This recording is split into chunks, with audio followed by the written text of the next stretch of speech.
Hi guys, Ray and Paul here. How you doing? So we're really excited to be bringing you brand new interviews, and we really hope that you can follow every single one, as I'm sure you've all been following all the fitness videos that we've been putting up on Facebook. And we've set ourselves a challenge. We're going to see if we can get some really awe-inspiring dancers and choreographers to have a chat with us during this time and just share their journey with us, and hopefully just tell us a bit more about how they got to where they are, and just a lot more about them in general.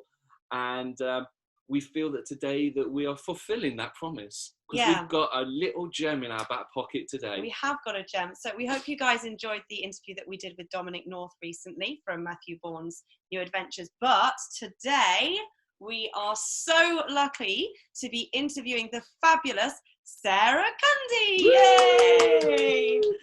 Hi guys. There we go. So for those of you who don't know who Sarah is, Sarah used to be a dancer with Northern Ballet.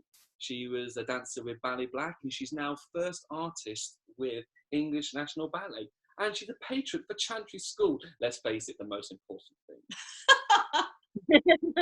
Absolutely. How are you doing, darling? Yeah, good. Yeah, it's really good to see you guys again. And obviously it's not in the most personal circumstances, but it's still nice to see your faces and have a good chat.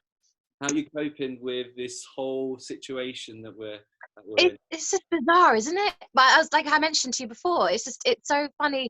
Like, but it's actually quite literally everyone is on the same journey and the same path right now. Everyone is just on this channeling that same kind of,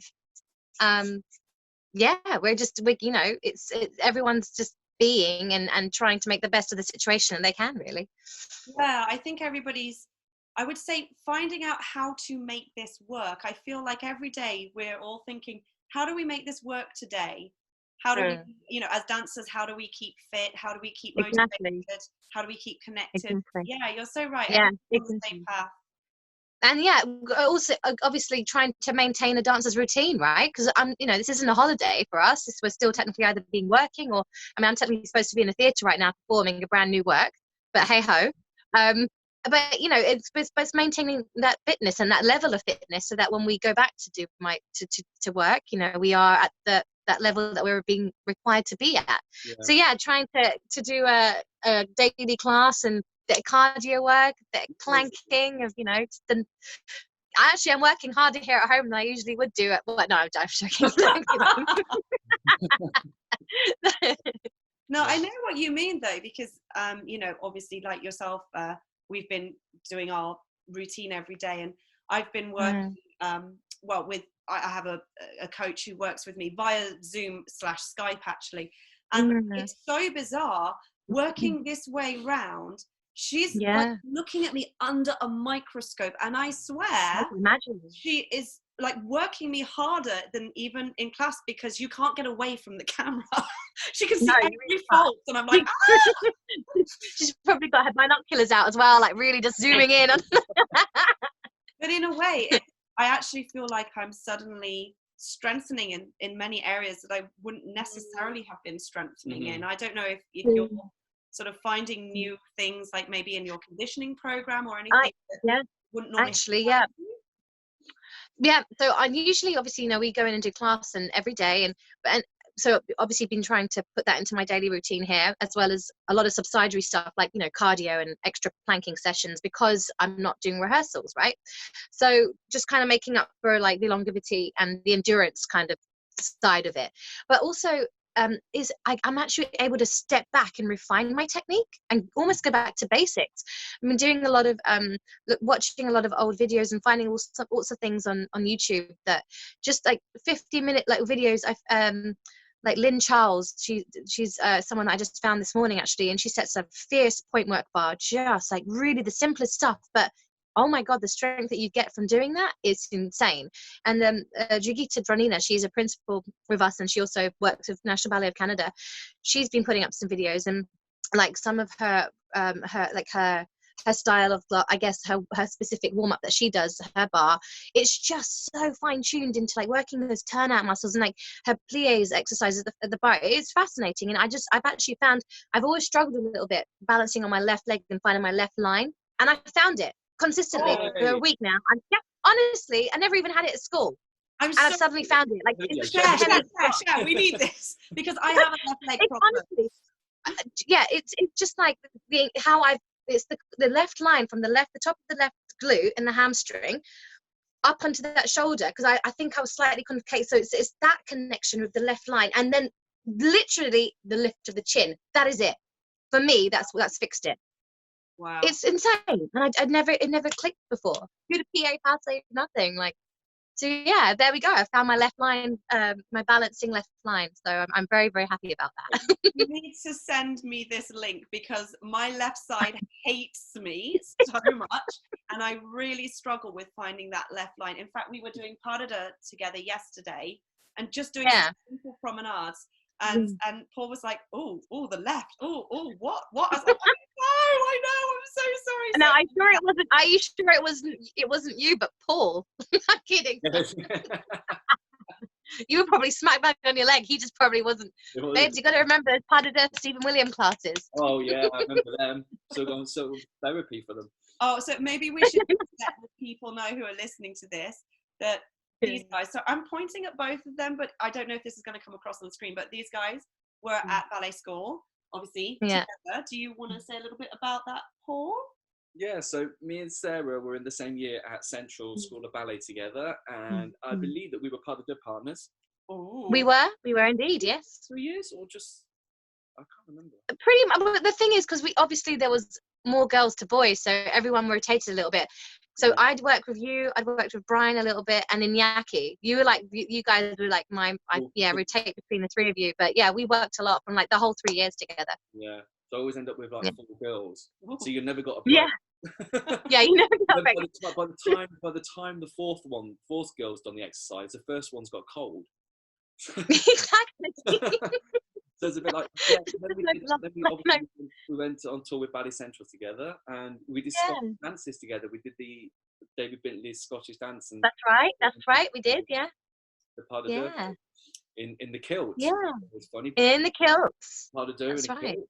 So Sarah, I have to ask you then, and don't be too rude, but do you have any funny stories or little memories of what this one was like at ballet school? I don't even remember what it was like at ballet school. Do you know what, actually, I do have a memory, Paul. I'm going to put it out there. Do you remember, it was, I don't know if it was in our first year or our second year, and it's when I suddenly realised, like, I mean, I obviously knew Paul was always such a lovely guy, but I really saw a very empathetic, compassionate, and another side to him. Like, it was just very down to earth and human, like, very genuine. And it was when you, me, Ash, and Christy did this thing in this little thing in the church. We went to Grantham with you. Do you remember? Yeah, it was for the it was at St Wolfram's. We were asked to do a performance at St Wolfram's Church, and it was for Macmillan Cancer. Yes. And that's the first time I met your mum, and we went to your house, and then we all, and she was so cool. Yeah, and it was just really such a lovely, and I just remember it really well. I remember remember warming up Christy. I just remember that being a really lovely day and a really nice time that we all kind of like connected and did this wonderful things for a wonderful cause. So that's really lovely, actually. Yeah, lovely. Now, was that in our first year? Pardon? Was it first year? Was that in our first year or second year? First year. Ooh. Yeah, it was first year. First year, yeah. Way back when. Now I think you've got some specific questions, haven't you, written down for Sarah? I've got questions. We've prepared, you see. Yeah, we've actually done. Oh, great. Yeah. Shoot. So, like we did with Dominic, let's go right back to the beginning. So, do you come from a dancing family, or is it completely unknown to your family? They're just like, I don't know where Sarah gets this from. To be honest, I mean, it's not something that I never knew what ballet was. I didn't know. You know, I was oblivious to it, really. It was just my sister, my younger sister. I have 2 younger sisters, and the youngest hadn't been born yet. So my youngest at the time, which is the middle one, she must have seen something, Angelina Ballerina or some kind of ballet thing on TV, and she said that she wanted to, I want to do that kind of thing, as every girl does.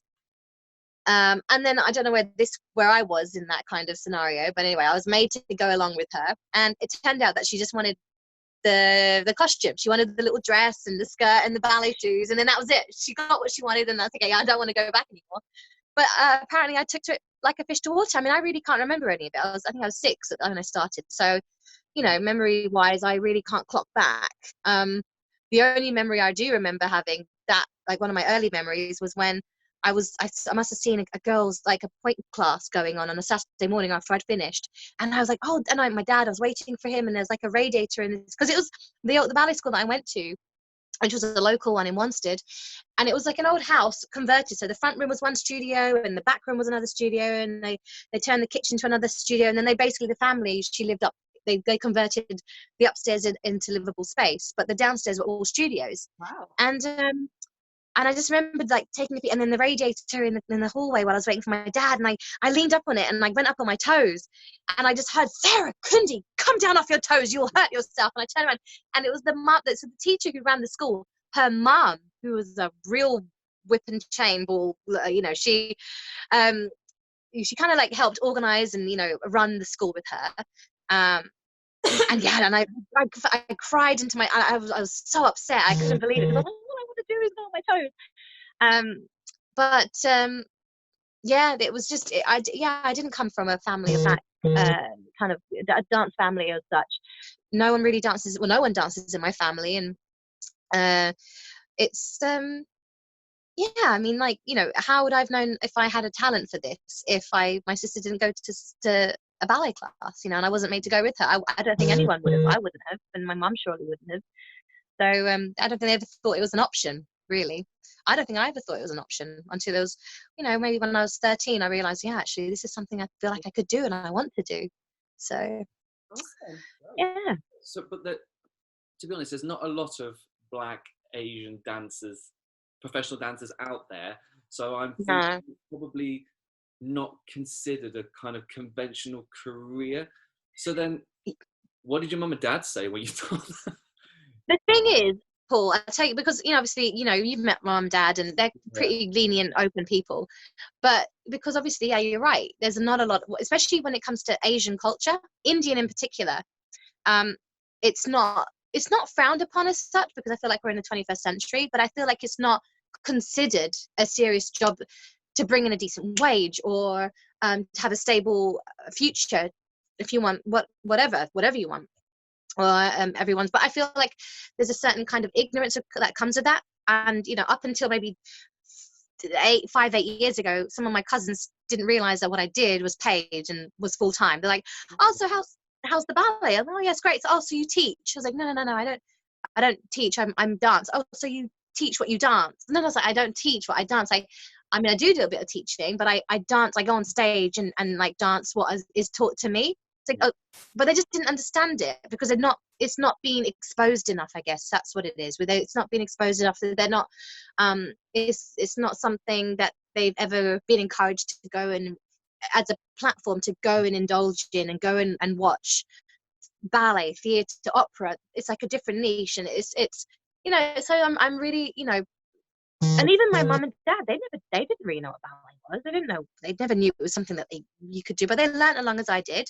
Mm-hmm. They went along with the flow, and luckily they were really, really open and lenient, and let me follow a dream that I had, and a dream that thankfully has kind of unraveled to be a nice career for me, which, you know, and it could have gone another way, and that's fine. But so, you know, I do feel very lucky that, and you know, so, and I'm sure maybe it might be something that you want to ask, but it might be one of your questions coming up. But it's something that I'd love to see going into the future, more kids from Asian and Indian backgrounds and cultures pursuing the arts, and it is an option, not just girls but boys as well, you know. Mm-hmm. And if parents are willing and able to support and let that be, then good for them, and you know, hopefully we can see a progression there. Yeah, I think you've hit a nail on the head here, that I've been very aware, not, you know, obviously I'm not from Asian culture, but even just in general, there's so many people that don't understand that dance is a career, that you perform and that is what you do and that is what you get paid for. You know, they see a lot of kind of dance schools where kids go to learn dance and they pretty much think that that's it. And there's a huge amount of confusion, I think, of what a professional dancer is and what they can do. And yeah, like you, I would love to see a more open and tolerant society that understands that, you know, any of the performing arts can be a career option. It's not just necessarily a hobby, it's an actual career for people that are talented and motivated and work hard in that area. You know, I mean, obviously it's not going to work out for everybody, just like I couldn't go and be a brain surgeon because I don't have those skills necessarily. But yeah, I think we need more openness to the arts as career options, really. Absolutely. Yeah, I definitely agree.